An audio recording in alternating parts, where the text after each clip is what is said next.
Welcome on the bottom line. It is the inaugural first episode of the new show. You're the first guest, and this is the new studio. So for everybody watching, thank you. This is a year in the making to get here. So to Dan and Becca, Tammy, the whole team putting this together, the whole show together, it's exciting. But Philipa, welcome. I am honored to be the first guest on the live in-person broadcast. Yeah, it's fun. Just typical to my style, we're just going to dive right into the deep. And for those who don't know, yes, Philipa is my wife, but you're here. Honestly, I picked you as a first guest selfishly for a couple of reasons. One, if we had technical issues, I'd have some favor and some tolerance, which we don't. It's amazing. So kudos to the team setting it up. But I wanted to go on your own right. This issue we're going to tackle today, you're a writer, a well-respected writer in screenplay and those things. So you write characters, right? But really for me, the topic today is family, is what it comes down to, is family. And I'm wrestling with this in prayer and also in thought. I'm wrestling with this notion of family. You know, what is family? And so we're going to dive into family a little bit today. But if I could just start there, controversially, family, so often, you know, we adopt family. You know, Christians will say brother in Christ, sister in Christ, or football teams will go, this is family. And legitimately, they'll treat those guys better than they treat their own family. They'll. It's true. So there's some dynamic there. There's something that happens in the non-DNA bloodline family that we adopt as a culture that sometimes, probably more often than not, people get along better with those people. And there's a better love-trust relationship almost for me than with their biological family, right? So I just toss the ball your way because you write characters and you're always thinking about these dynamics. So just what do you have to say about that?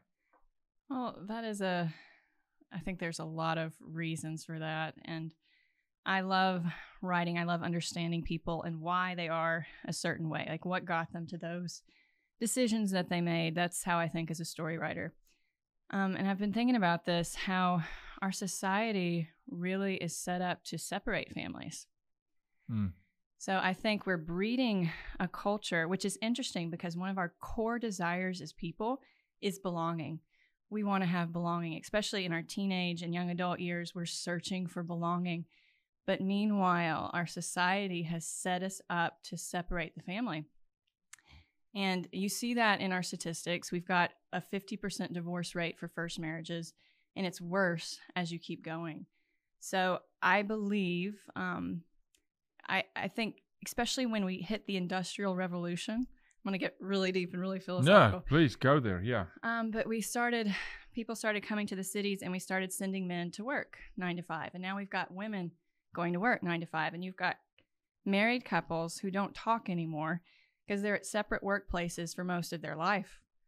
So they're not interacting. And then they're sending kids to a school system, and they're not seeing their kids. Other people are raising their kids. So we're really separating families.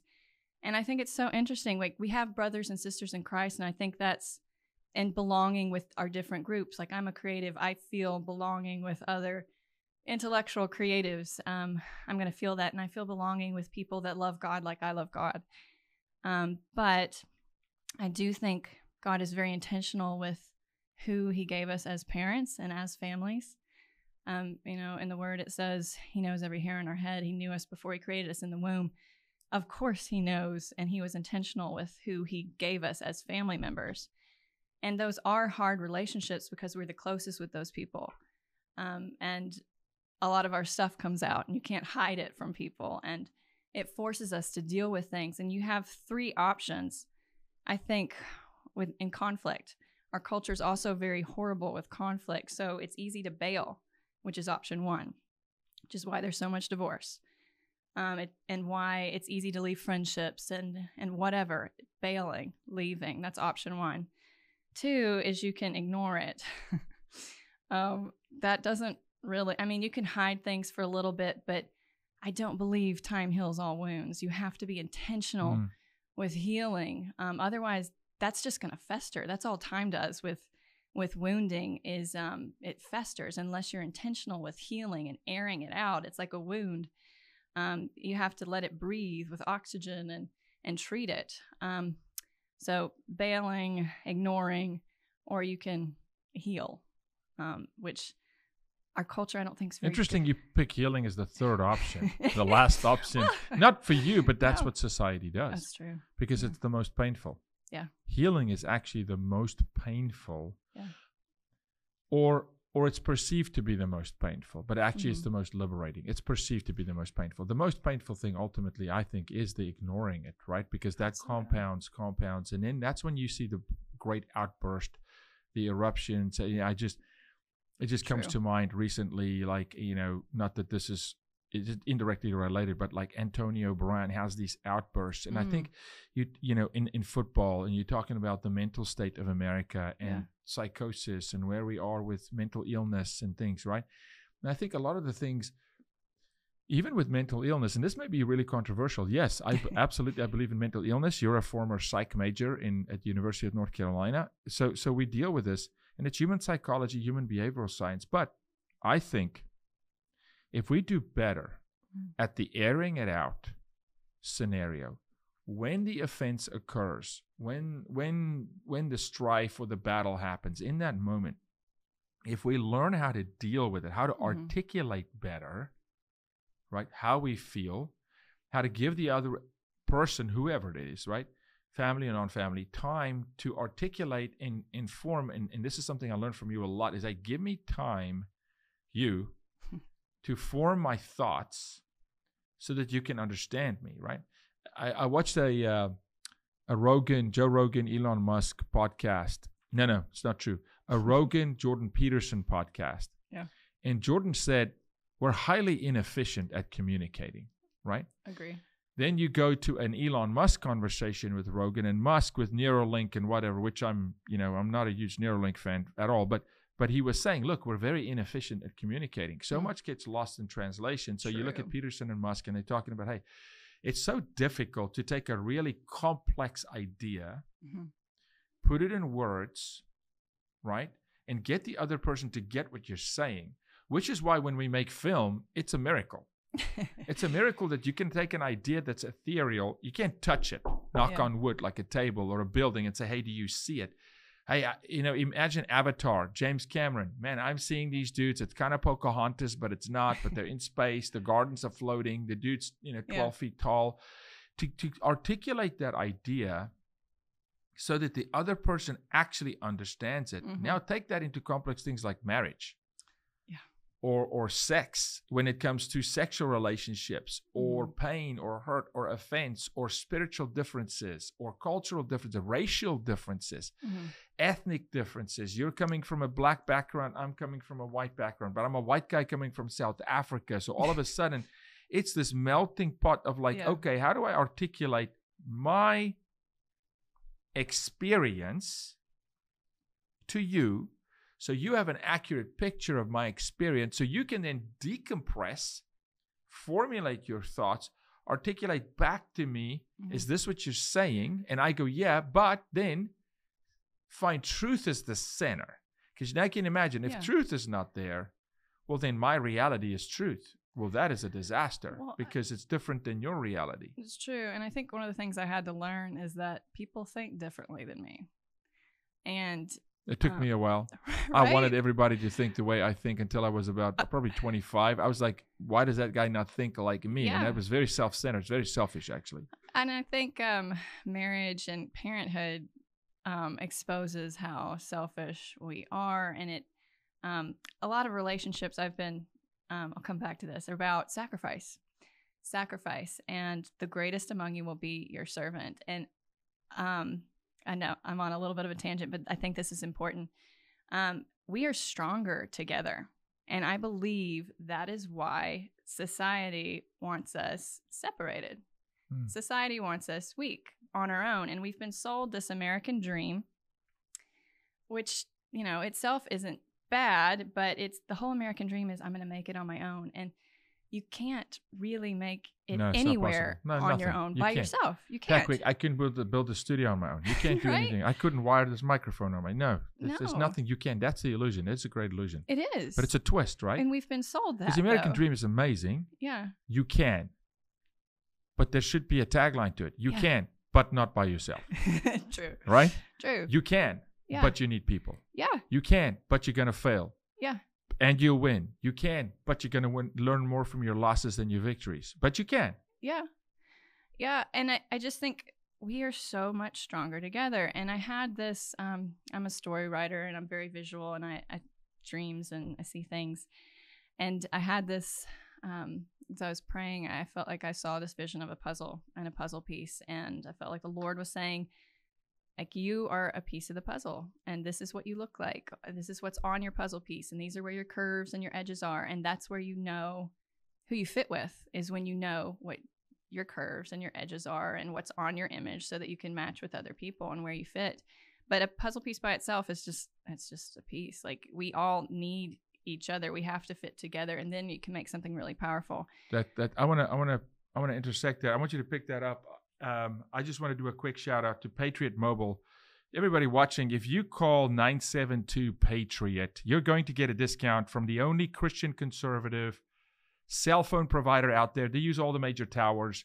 Great service, incredible people. I know them personally. Their heart's right. I mean, they send people to the border with us to serve communities. I mean, they're amazing. So check out Patriot Mobile, 972 Patriot, and you're going to get a special deal. But you have to mention the bottom line. The show. That's where you're at. You're at the bottom line. That's the new show here with us. So 972 Patriot, the bottom line. Go get yourself a deal by people who are probably like-minded. Philipa, so let's talk about puzzle. On me, myself. Mm-hmm. And we're going to get back to family because this is part of family. It is part of family. So here I am. I'm a puzzle piece. I hear what you're saying. I'm a puzzle piece. I believe created by God for a purpose. Mm-hmm. Okay? People may not believe that. For whatever, they're still here. So whatever they believe, if you don't believe in God, you still need to figure out, why am I here? And what am I supposed to do? Mm-hmm. Who am I? Danica Patrick, one of the only NASCAR racers, a pioneer. I quote, she said one day, I didn't recognize who I was and what I like until I was 35. Mm.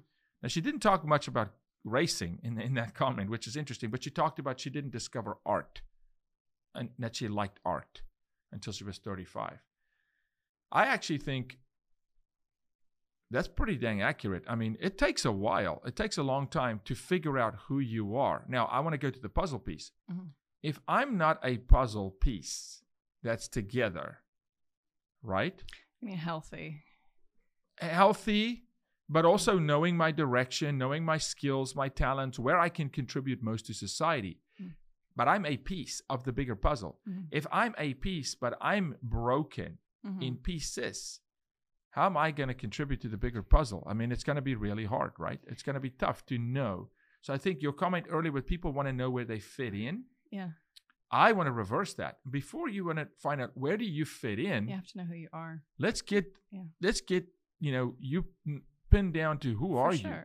What makes you tick? What are your personal likes and dislikes? Otherwise, I think today in culture now, people adopt other people's ideology. They do. Other people's vision, other people's dreams. And that's how you see people do things in the streets, burning cities down, and probably don't really have deep-rooted personal conviction for why they're even there. It's an adopted identity, which I think is dangerous. They want to fit in. We have that need for belonging. But you're right. And you played professional sports, so you know you're as strong as your weakest link. 100%. So it hurts everybody when you're not healthy. And that's something that we have to understand too, is we have to take responsibility and self-accountability over our own mental health. And knowing if this isn't healthy, I'm not just hurting myself, I'm hurting everybody around me. And that affects the family, that affects marriages, it affects your team. Everything. Yeah. Okay.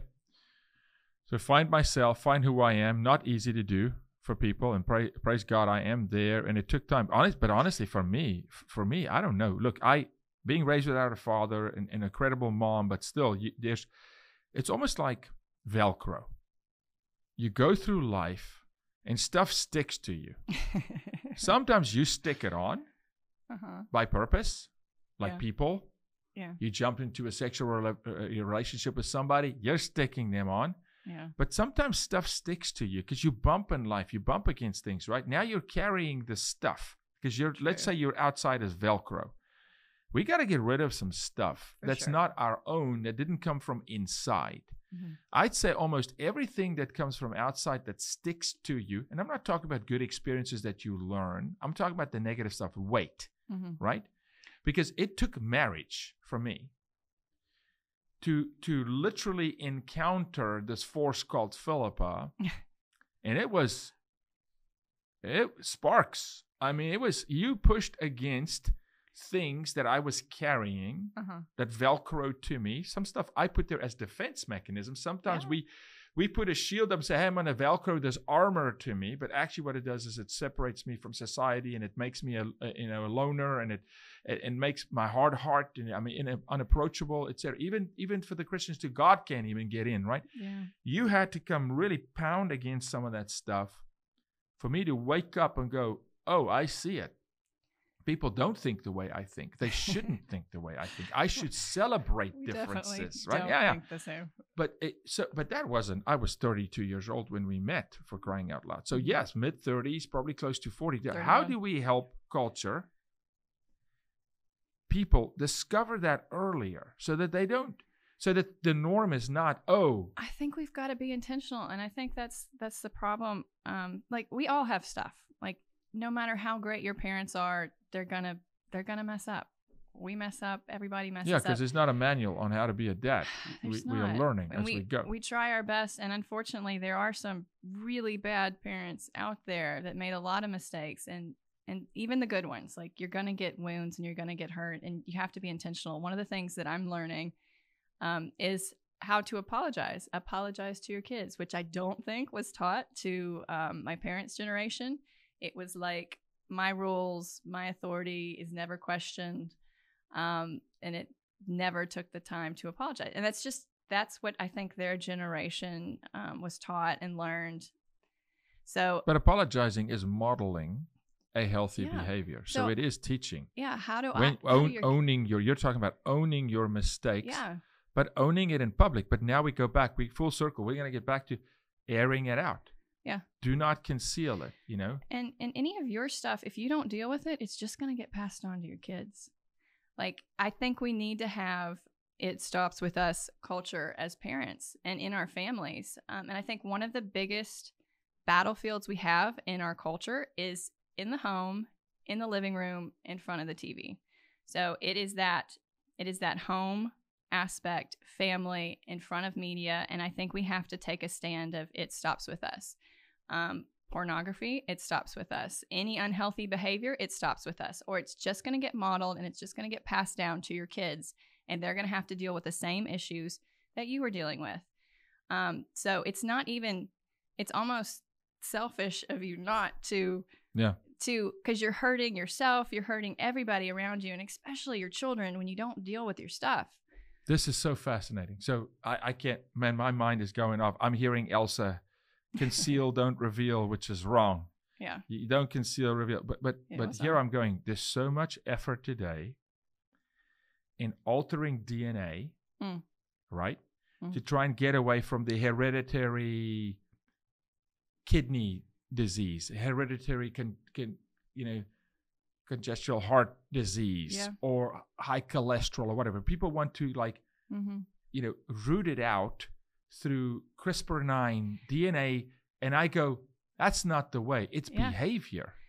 We should pay more attention to how we behave, how we process, how we use this computer that God gave us, how we take emotion, the EQ, not the IQ, but the emotional, the EQ component of our psyche and our being, how to handle that, because people are so emotional today, and everything is emotion, but they don't know how to process it and then translate it in a healthy manner so it's not destructive to society.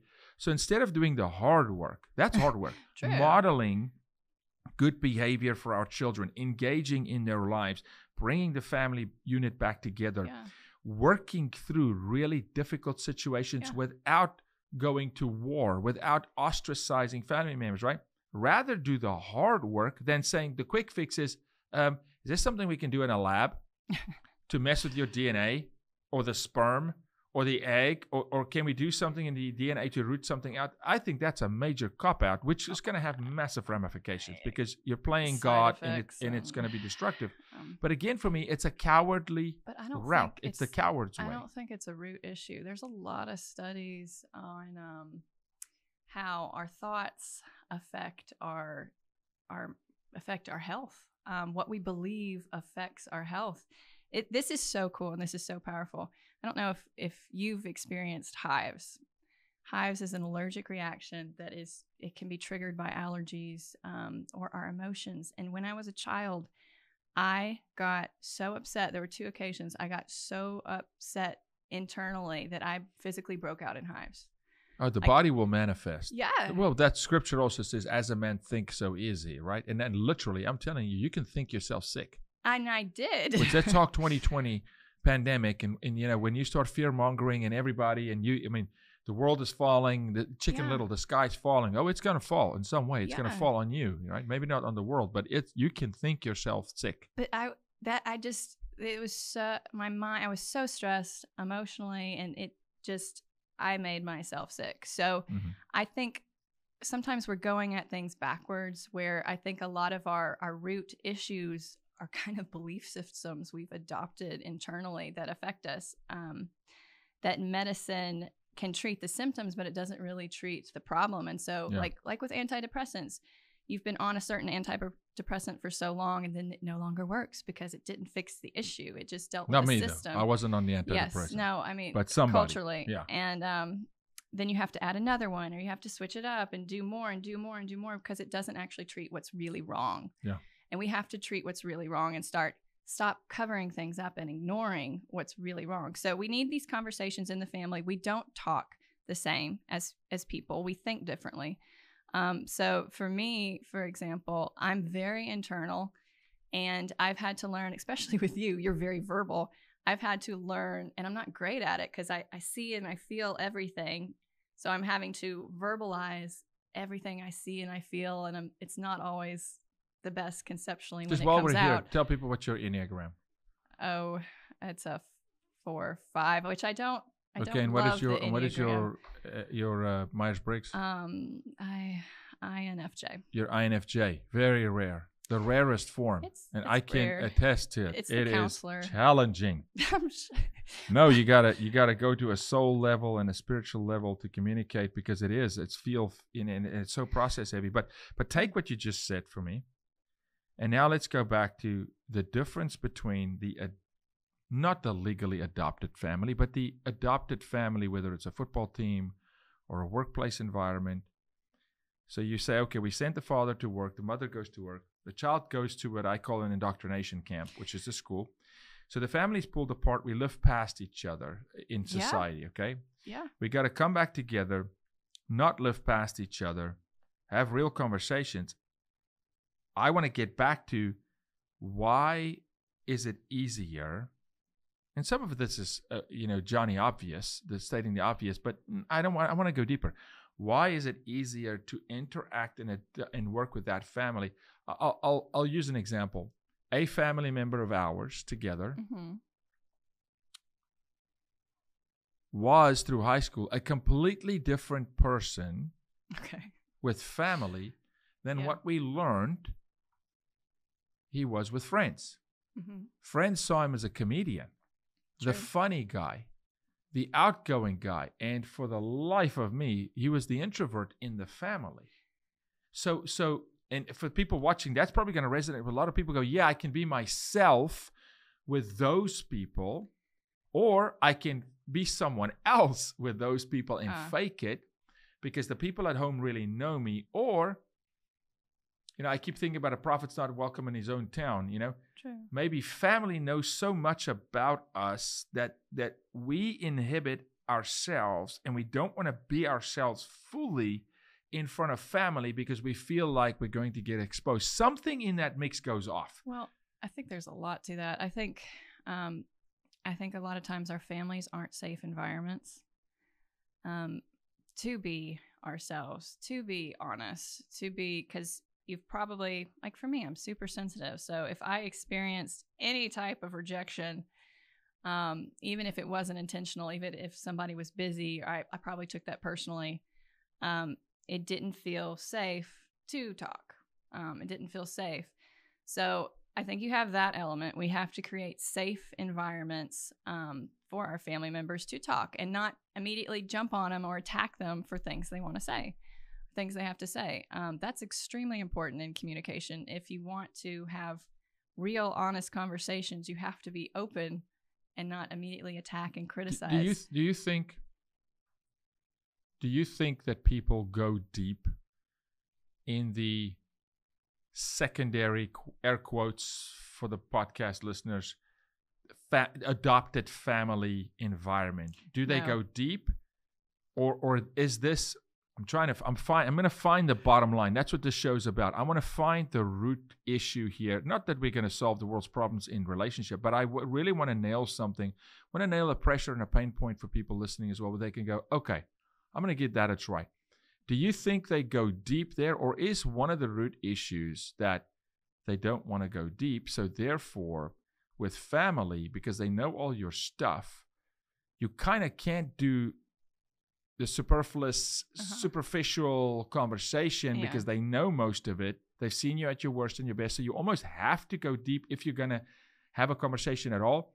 With the adopted family, like football, it's my family, it's my bros. We will die for one another, but we never go deeper than football. No. Yeah. We never really go deeper than playbook, right? Yeah. Because I can remember the last team I played on, which was in Canada, a coach came to me, and we'll leave his name out because he's well known. A coach came to me and he said, hey, listen, I was what was called a foreign national. So on the Canadian teams, they can only have so many foreign nationals, which means as an American playing in Canada, and they have so many slots on the team so that you don't just have a bunch of NFL guys playing in Canada, you've got to keep up open spots for Canadians. So it's a good system. And he said, there's only 2 foreign nationals on the team. I don't want you to go out with a lot of these guys. And I thought that was interesting because, I'm outgoing. I love friends. And he said, look, you're different. Just pick 1 or 2 friends and just, and I thought it was a weird comment. He never justified the comment.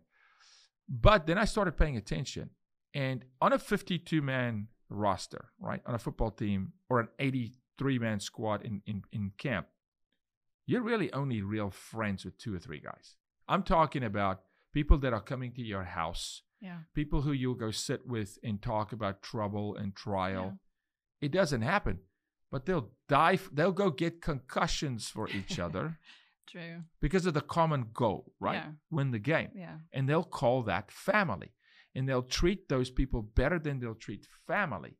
So now I'm asking myself, and I'm being long-winded here, but I'm asking myself, okay, is it an escape away from reality, away from dealing with bottom line issues? Is that why we're adopting family that's not the family we grew up with because there's pain? And yes, it may be a very dysfunctional upbringing, but let's say it was a functional upbringing. You're coming from a very stable 2-parent home. I was very blessed. But still, there was major trial. So it doesn't matter what people see from the outside.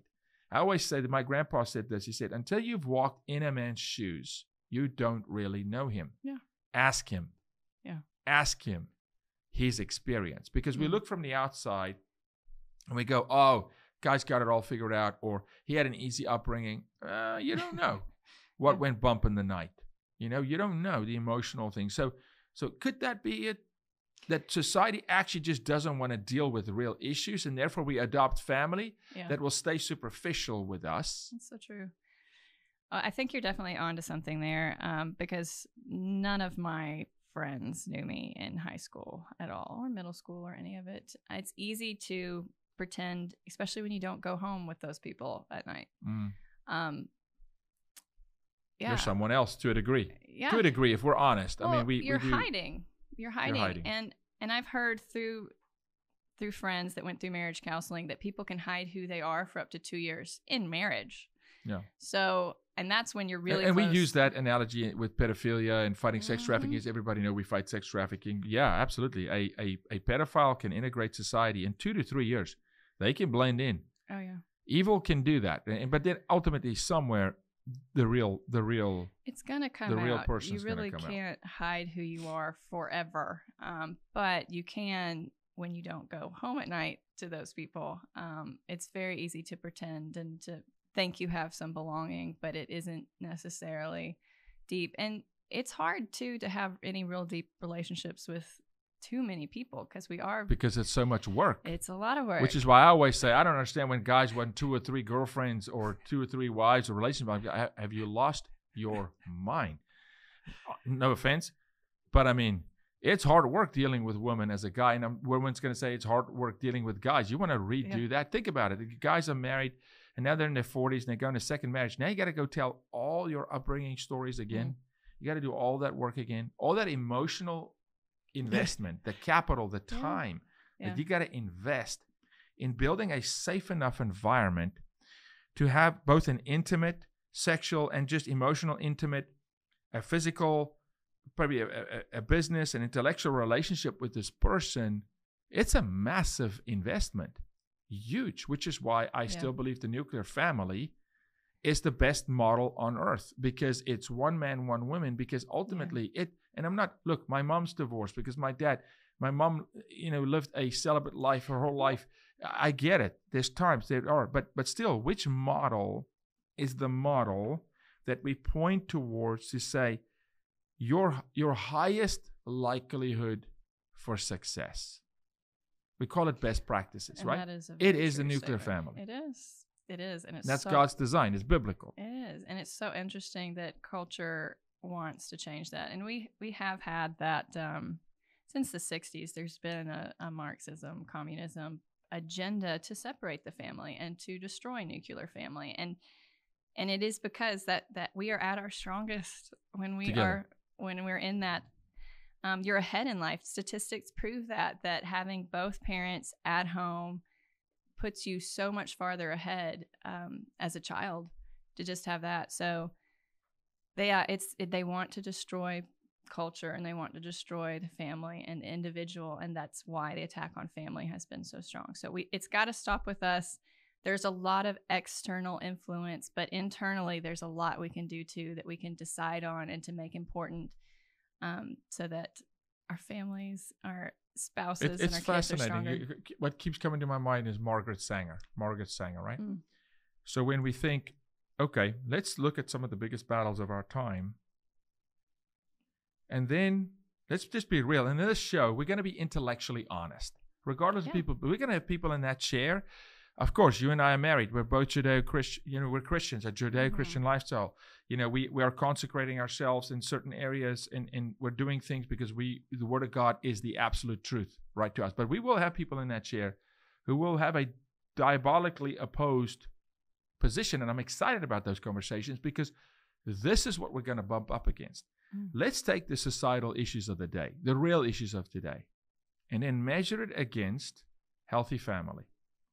Measure it against the best practice models, not just marriage, but relationships. What is the best practice model that has proven success in sex, in childhood, in parenting? And I think what we're going to find is a lot of answers as to, that doesn't work. That doesn't work. We're going to come back down to the tried and tested, which stood the test of time. There's a reason. We know nothing's new. So we think today is bad. It is bad. Sodom and Gomorrah was pretty bad. Okay, it was bad enough for God to go, I'm gonna kill everybody. Right? Everybody's going away, right? So then for me, it is absolutely idiotic and foolish and reckless to not look at history, right? And say, guys, when you sexualize children, it doesn't work. You're going to break a culture. when you take away individual liberty and freedom, it does not work. It works for a few. It worked for Hitler The people who for a wanna control while. you. Yeah. It worked for Hitler, not for very long, by the way. True. 7 years, arguably 8 years, short of a little blink of an eye in the grand scheme of things.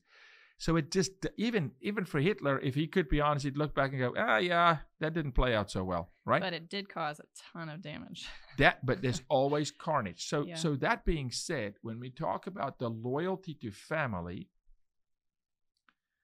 there's a show Yellowstone, and the family is loyal to the Dutton Ranch, but it's a very it's a very dysfunctional loyalty, because it's not a loyalty where the individual matters.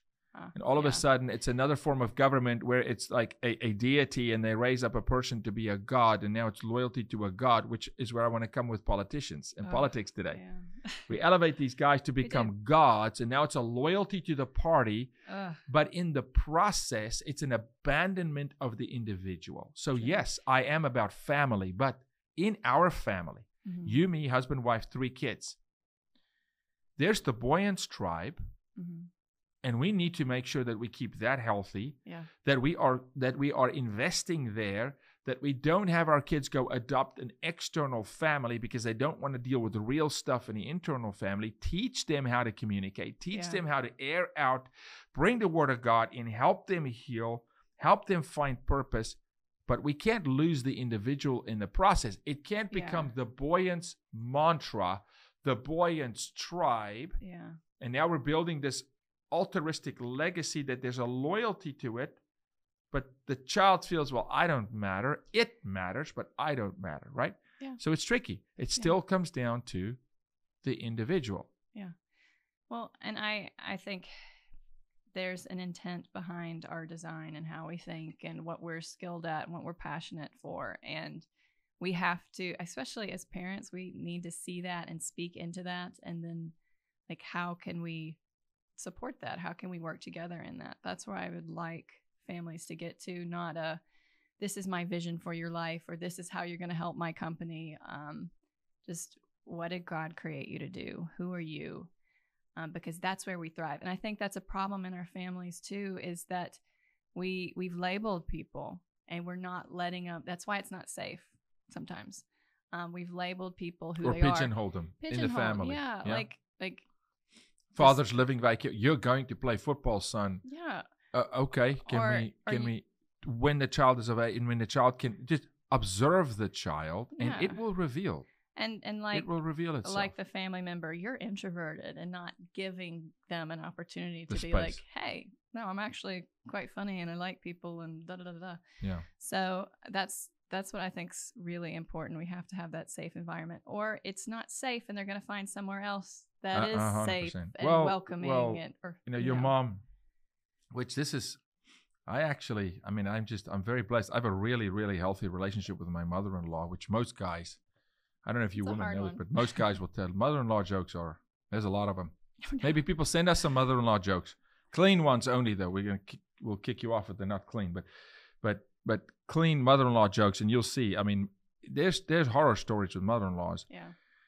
And sometimes father-in-laws as well when a daughter's involved. But I've got a really healthy relationship with my in-laws for the most part, because I think they're just amazing people. But also, your dad became a dad to me because I didn't, so there's an amazing relationship. But now you're extending out of our immediate family. Now it's the in-laws, and then the circle widens, right? Mm-hmm. And I teach this thing, and people can go check out the masterclass on my link tree. This masterclass, I've got this one. I don't remember. I think it's episode 7 or 8 in the masterclass. I can't remember. I do the dartboard, which Dave Beering. Everybody check out Dave Beering. Amazing. Lion's Share is the organization out of Nashville, Tennessee. Dave Beering sat me down years ago in this really, all these shout outs I just do because I love it. They're not part of the show. Merides and Puckett's and Franklin. We sat in Merides. We had a coffee and a breakfast. And he said, Jaco, here's a dartboard. Go at the dartboard, and it's just circles, and put people in the dartboard. And the bullseye is the people that you've given access to your psyche, your heart, people that can really affect you. Yeah. And for the listeners, there are people that we give, and it's a granted access. True. When people take it, it's abuse. Yeah. That's rape, abuse, manipulation, force, fraud, coercion. And people can force their way into your private space, emotionally, physically, metaphysically, right? But when you give it, that's dangerous. Because you're giving someone keys to the front door, not even the back door, and they can get in and they can really mess with you, right? So we have to help one another through self-accountability, self-awareness, to understand when we've granted access to people into our personal space and it's not healthy. Because my mother-in-law says this: every single person has a sign on their head, on their forehead, that says, make me feel important. That's true. Yeah. It's a fact. You mentioned something offhand. I don't know if you realize, but you said in a corporation, the individual. Yes. So for corporations, there's a corporate vision and it's a culture. But the second we lose the individual, the second we don't recognize the individual, the janitor, and help him be the best janitor that he can be, give him the tools that he needs, right? I believe in, let a soldier pick his weapon, right?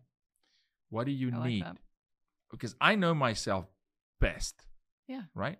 If I'm going to go to war, I know what I want in my hand to go to war with. It may not be the club or the rock or the weapon you give me to go to war with. Not physical weapons, but like, hey, I'm going to go play football. As football players, we pick our own helmets, within what's available, but we fit it for us. Our armor. We go and I choose the cleats, and that's a cool story. I in a Nike league, I played with Adidas because I couldn't wear Nike, and so I just used blackout, and I blacked out the Adidas markings on the cleats because that's a shoe I wanted to wear. Well, if we take that mindset of we are individuals, we have individual wants, needs, desires, how do we create an environment in the immediate biological family? Now, we're going to go with a semi-healthy family, not a family where the father's abusing the children, okay? That is a get out of Dodge situation. Yeah. Or where the husband's abusing the wife and, knocking her unconscious. That's a completely different conversation. But a semi-healthy environment. How do we get in there and best have a vision, have teaching, right? It's not a free-for-all, but still honor the individual. How do we do that?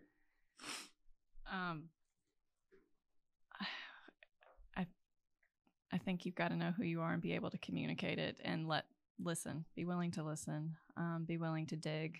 I think those are really important things that we have to do, and we have to be willing to do, for sure. I would like you to share, there's a story in South Africa's history about the men and the women and the children. Yeah. But I think that this is a really good picture of how families... You're talking about the Brits and the Boers, the Boer War, the men, the women. I think it's a good picture of how family needs to operate and why we're stronger together. Because I do feel like we're in a cultural war. Yeah. You want me to share that? Yeah. Yeah. So, of course, I'm from South Africa, born and raised by a single mom. Dad was in and out of my life. Later, my life came, and it was amazing. We reconciled. In 2011, he passed away, and praise God, he's with Jesus. But there was an influx of a lot of teaching by a lot of different men. History is really important in South Africa, particularly in the Afrikaans culture. There's only... And for the scholars, the South African historical scholars, they're going to go, Jaco, you missed it by 4 degrees, whatever. I'm going to do my best here to recall. But the interesting thing is, though, adopted family, in the immediate family and adopted family, we had about 9 teachers in my family. Mm-hmm. Okay? My mom's a teacher going on 50 years, taught history, language, arts, drama, became a professor. She's still teaching in the U.S. today. I have other family members, many who are teachers. I've got a family member that's a 55-year-old first grade teacher. I mean, God bless her. 55 years of first graders.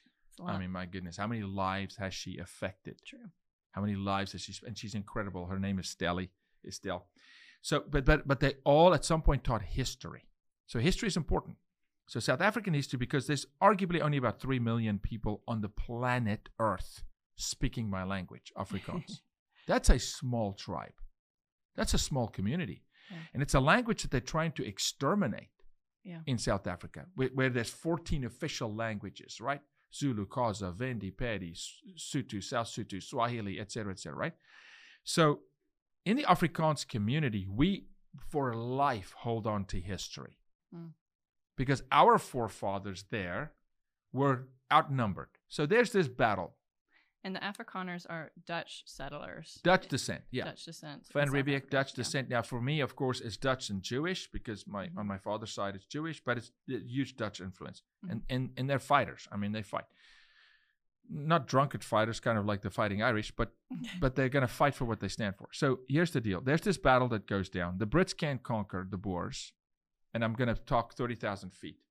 They come up with the notion that, look, if you capture the women and the children, and you put them in concentration camps, the men will surrender. So if you separate the family, now the men go out on the battlefield, women hold the homestead, and I'll say this unapologetically. A man cannot hold a homestead like a woman, okay? I'm talking about the mechanisms that makes a family work. Kids, bedtime. You say often, don't come disrupt the flow here, bro, because you went on a trip. They go to bed at 7:30. We eat at 5. The rhythm of the family, right? Okay. So women are at home. They work their tails off. They're working the farm. They're tending to the heifers, the field, whatever. Because let's roll the clock way back, right? There's no cell phone and technology. The men are out there. They're fighting. All of them. We couldn't select, well, Johnny is fighting, but Joe doesn't. No, there's not enough of us. Yeah. We had to go fend off the Brits who try to colonize the whole planet. Okay? All right. Yeah. So they do. They fend them off. They capture the women and children, put them in concentration camps. Obviously, the men's going to surrender. But here's an interesting story. So a time arrives, all the women shot. All the women knew how to farm and do everything, basically. All right? Which is what I saw my mom do. When we circled the wagons, literally circled the wagons, we in a different battle showed up at Blood River with the Zulus, the Zulu tribe. Shaka Zulu, epic story, a movie I'd like to make one day, phenomenal, right? Completely outnumbered. They take the high ground, which is great moral and military tactics. Sun Tzu, Art of War, take the high ground, know yourself, know your enemy, etc. But the women stepped into the battle. Now you had children. On the camera, if you could see, you had ox wagons, right? In a layer circled, women and children inside. Women were loading the weapons. Men were firing. Women were firing.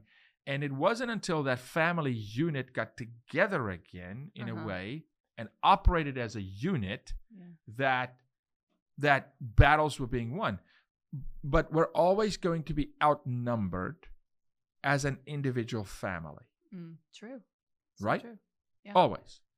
On your street. You're always outnumbered. So at some point, we must, and I encourage people to really go get into the details so I didn't just completely botch, well, Jaco, technically, 40% of the women. Look into the story and you'll understand how a very small community, another story pops up. There's this girl named Rachel de Beer. A snowstorm rolls into South Africa. It's in that same time. Her and her brother gets trapped, and she basically completely strips herself naked. She digs a hole in the snow, right? Literally, this happened. She digs a hole in the snow, and she puts her clothes on her brother, her younger brother, and she covers her brother with her body heat, and she rescues him, but she loses her life, right? Okay. No greater love on earth to lay down your life. To lay down your life for another. Yeah. That's where I want to get back to. I want to get back to, not necessarily about people to die for each other, but I want people to get back to, I'm on this planet for others. Yeah. I'm on this planet and I must pay attention to the immediate family that God gave me, even if it's broken, even if they're the ones who most hurt you. We have to get back, because why do we have immediate family? I think where you're going is it's about sacrifice. And that's why when you get married, you realize how selfish you were. And when you have kids, you realize further how selfish you were. It's about sacrifice. And even relationship with God, it's putting your needs and your desires down for another person. I've been studying this for 3 years and working on a book that is at a publisher about how to become a hero, and that's Please dig into this. Yeah, what makes people a hero is that they lay down their lives for their friend, and it's a love response. That's why the greatest hero is Jesus. He laid down his life for all of us, but it's in movies all over the place. Katniss becomes a hero when she volunteers as tribute. Anna and Elsa, Anna steps in front of Elsa and she freezes to death, and when everything's okay, Elsa's like, "You'd sacrifice yourself for me?" And Anna says, "Yeah, I love you." And that's what it's about. It's, I love you so much, like I'm sacrificing my wants, my desires. And it's not that you become a doormat for people, but I think specifically in marriage relationships and in those parent-family relationships, we have to get to a point. That's how you become strong, and you together is you sacrifice some of your stuff, some of your wants and your desires, and you lay down your life for your friend, and that's how we get strong together. It's what makes you a hero. That sacrifice you're talking about, we're not necessarily talking about death, although I refer to a young girl giving her life for her brother, but we're talking about wants, needs, desires. It doesn't mean I shouldn't have wants, needs, desires, but it absolutely should mean that in the morning when I wake up and I've got a certain desire for myself for that day, I've got to put my children and my wife in front of that desire. Yeah. But at the same time, you're doing the same. And at the same time, we're teaching our kids to do the same. And what I'm telling people is this: you will get yours. Well, the greatest, you will get to go. I will get to go play golf. I will get to go drive race cars really fast. I will get to go on a trip. I will get to go hang out with my friends. You will get that. But if it's the priority, it's selfish. And it's about being self-aware enough to not be selfish and sacrifice. Because I'll tell you this: you take 4 guys and they go out one night and some random dude walks up and tries to jump one of the friends and someone steps in and defends him, they're bros for life. For life. Meaning, you stepped in for me. Yeah. You stepped in and put yourself at risk for me. Yeah. Oh, that's major social capital, right? As a concept. Now, if we go deeper with that, and it's not just about when someone wants to attack you. No, I'm for you in a healthy way. I'm not an unhealthy soul tie, but I'm for you because I'm here for others. I'm not here for myself. I think that's lost in society. It is. To a degree. And that's the greatest among you will be your servant too. Like we've lost that. It's the American dream. It's the American culture that's so self-centered and so self-focused, which puts us alone and it puts us weak. Honestly, because we need people, and to really mesh and to not bail and to not ignore, to be healthy, it requires sacrifice. It requires sacrificing some of our needs and our wants. And those, it is important that everyone be healthy. Otherwise, you're bringing the whole team down.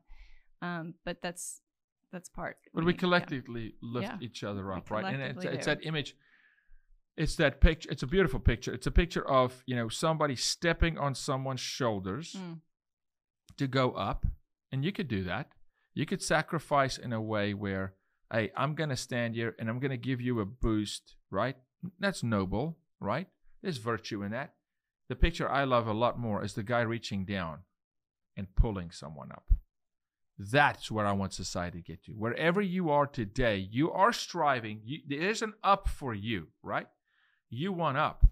But hey, pause, look back down, and pull somebody up. Because when we just look, and I'm not talking about looking up, Psalm 23, where my help comes from is the Lord. I'm talking about looking up the corporate ladder societally. We want to grow. We want to, we constantly up. We step on people. Yeah. We have to. That doesn't work. Now, unless someone's pulling us up and then we forget and then we step on someone else. No. Yeah. Look down. As you look up, pull someone up. Give a helping hand. Whether it's 5 cents to the homeless guy or sit him down. Instead of giving him $1, sit him down and say, hey, bro, can I buy you a meal? Often they say no to me because it's not really about the meal. I understand it's about the drugs they could buy, but I still offer. I did it last week. Hey, can I buy you a meal?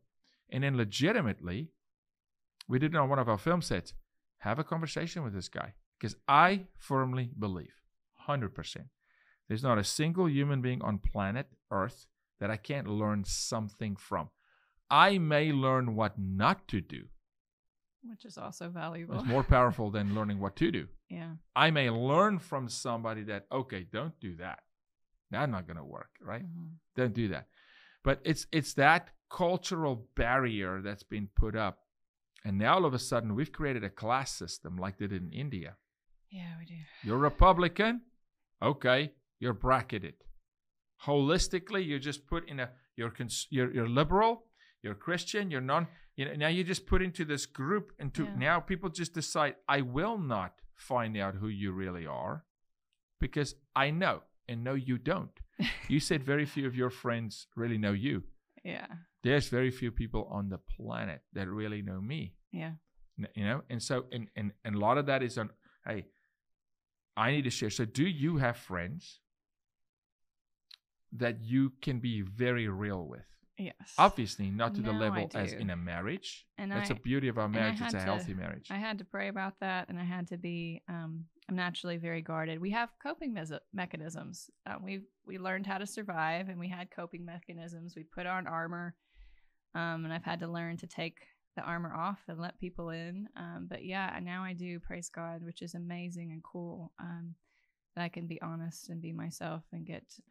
That scenario is better than when you didn't have it, right? Oh, it was awful. I was pretending, and I was dying inside because I didn't have I didn't feel I had a safe place to share who I was at home, and I didn't really know who I was, in all fairness, and I definitely didn't do outside of the home. So I was dying inside. Honesty, right?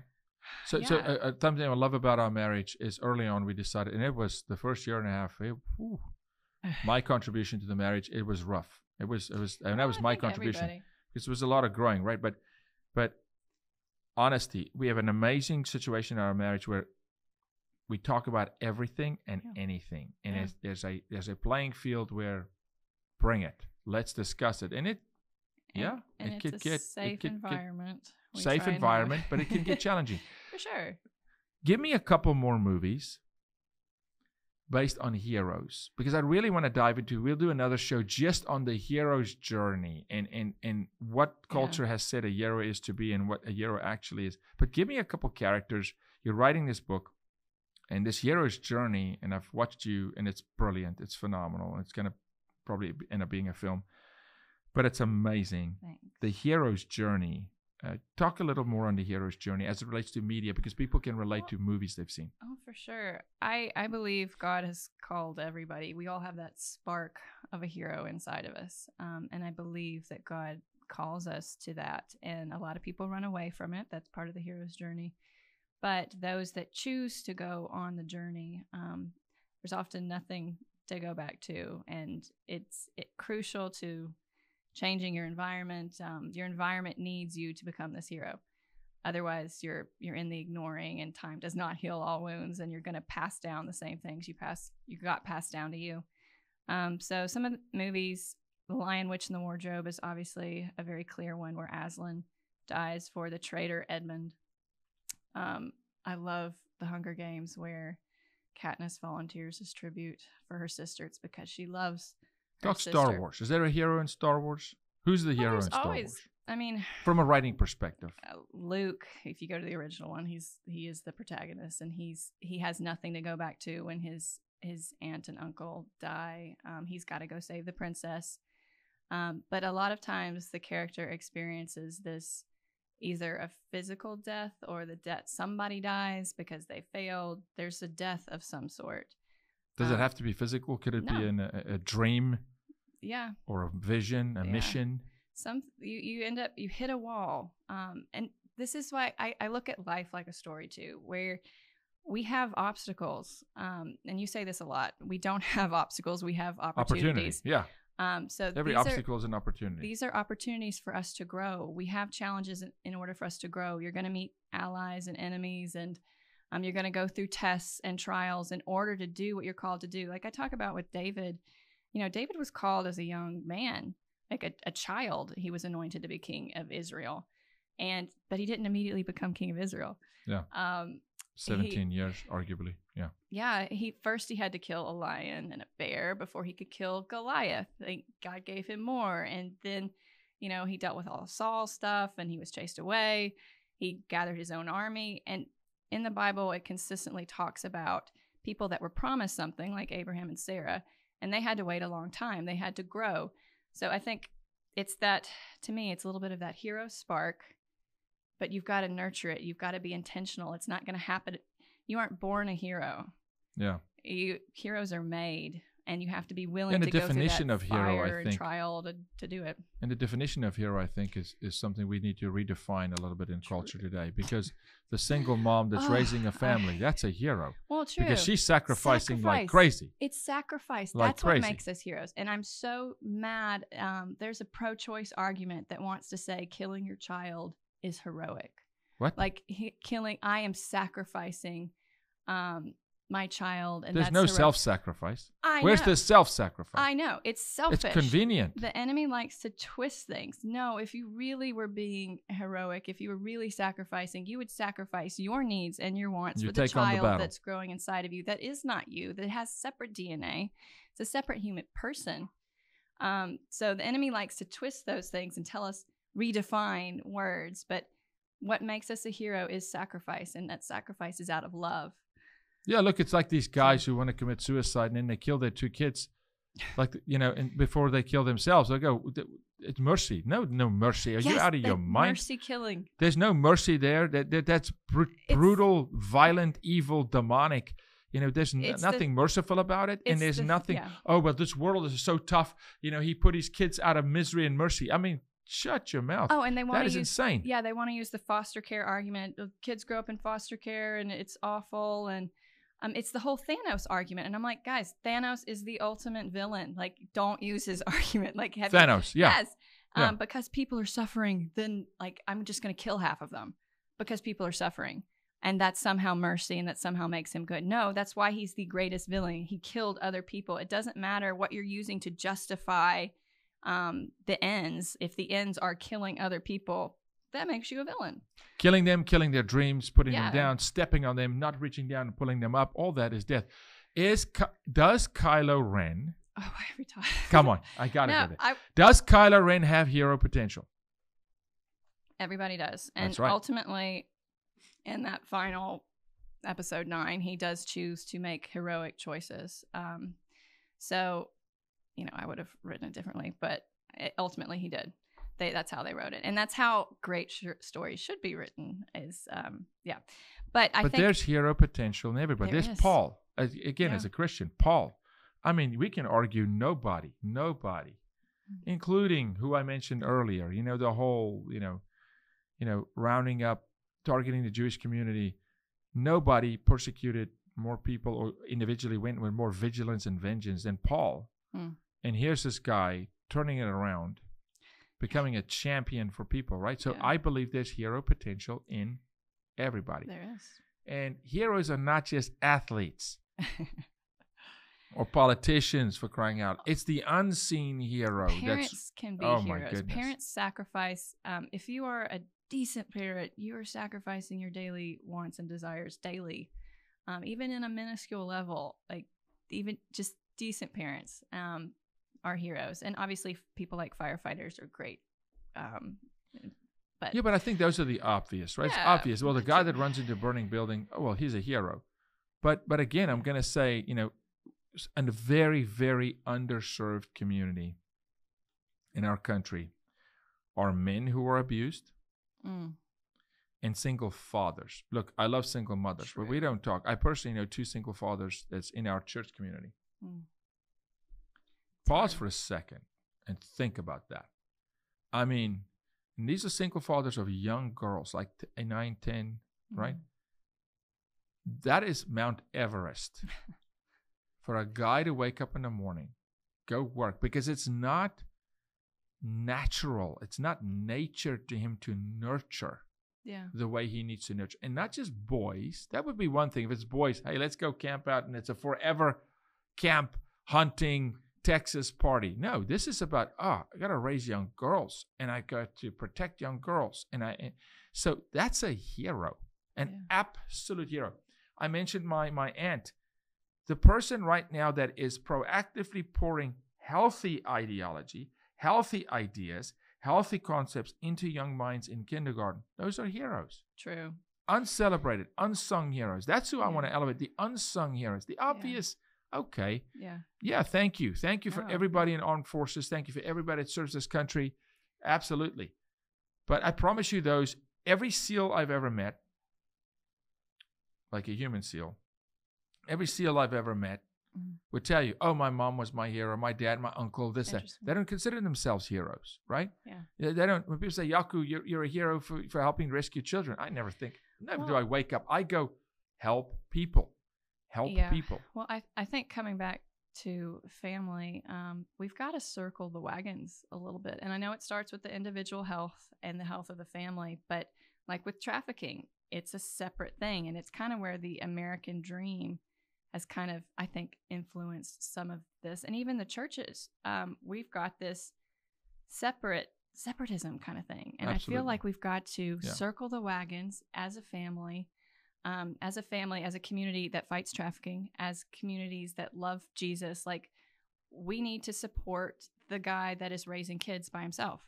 Like, circle these people as communities. And that's, what your story on in South Africa reminded me of, is literally circle the wagons, bring the family together, be united, work together. That's how we're really going to affect culture. Absolutely. And that's why we've been kept divided and we've been kept weak and we've been sold this individualism and this separatism. But if we really want to make a difference, it starts with the individual and family, and then we've got to circle the wagons. Got to come together ultimately. Yeah, it's not just about individual liberty, because then again, I can, yes, not on your own.